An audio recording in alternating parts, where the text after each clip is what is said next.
All right, this video is a kind of part two to the previous video, and we're going to talk about rigged characters. Now, rigged characters is something that's a little tricky to work with because SceneForge is very particular with the way it imports rigged characters. At the moment, it only works with humanoid characters, so basic skeletal structures with a head, arms, and legs, and it works in a very specific way. Basically, SceneForge will automatically detect the skeleton rig that's underneath the mesh based on the bone names. And if it all detects it properly, you'll get this over here. So it says humanoid rig detected, no setup needed. All good, great.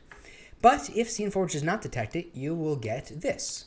So here's a soldier that does not have a proper skeletal structure. And you'll see no human rig detected, so you have to manually set it up. So let's go through that process. So I'm going to click on the head. You basically have to assign these bones based on the skeletal structure of the model. So we're going to go through and select the head now. So you see we have the hips. Let's go up to spine, chest, neck, and head. Now this one seems to have slipped through the cracks because this should be working, but it seems like one or two of the bones just aren't named properly. Compatibility with 3D models is being dramatically improved with every update. So by the time you're watching this, hopefully it'll work with this model and other ones like it in the future. But that being said, it has been significantly improved since the initial release of this functionality. So you can see you can go through and just select the bones until you check off all of them, and then once you do, you'll be able to pose the character. Now it's important to note that characters that you set up manually like this can't have pre-made animations play on them. But if we go over here to this character, who does have a proper skeleton, you'll see that you can select animations. So again, most characters will work properly, but in the off case that it doesn't, you're limited to the functionality you can use with that character. So let's select an animation. So we can click on this button, and now we have this animation selection window. So there's a bunch of different categories for animations: standing, sitting, walking, running, interactions, technology, things like that. So I'm going to select a animation, phone pacing. So here you can see it's playing on her, she's on the phone, and she's walking around. But of course you'll see that her feet are kind of sliding, and that's because the model is based on motion captured data from a real person, which means that the realism of the actual motion is pretty high, but you get issues like this. So that's what this little toggle is for over here. So if I check this off, use root motion, you'll see now that the character will actually properly move with the animation. So it's great for much more natural, realistic animations.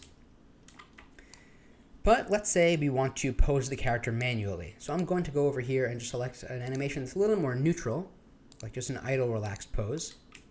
So you can see she's standing here.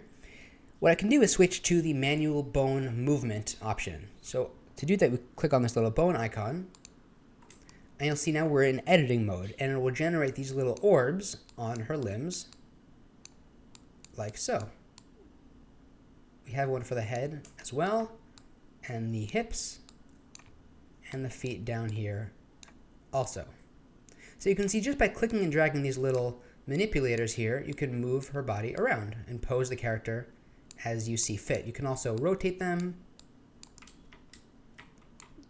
to get a better view of her hands and pose the character manually. So it's good for if you have a specific thing in mind that isn't supported by the pre-made animations.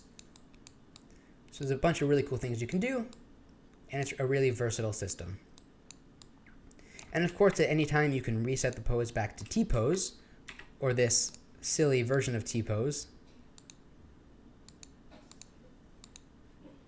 by just clicking and dragging these points, just like that. So this system is still in beta. It's one of the most finicky parts of SceneForge at the moment, but as you can see, it is a really powerful system that you can do some really cool things with.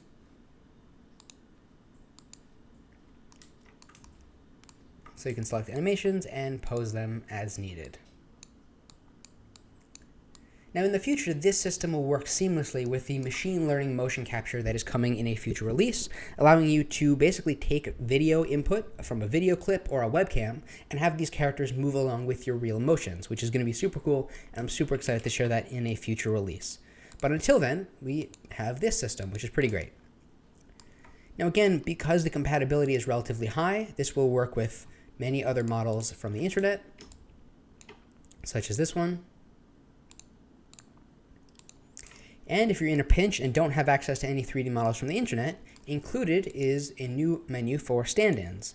So you can select a masculine or feminine body type, and that will be brought in just like this. These characters are about 5.5 feet tall, so it's about the average height of a human. So it's good for just pre-visualizing shots if you don't have characters specifically in mind, or if you want to just gauge the scale of your scene. So for doorways and stuff like that, it's really handy.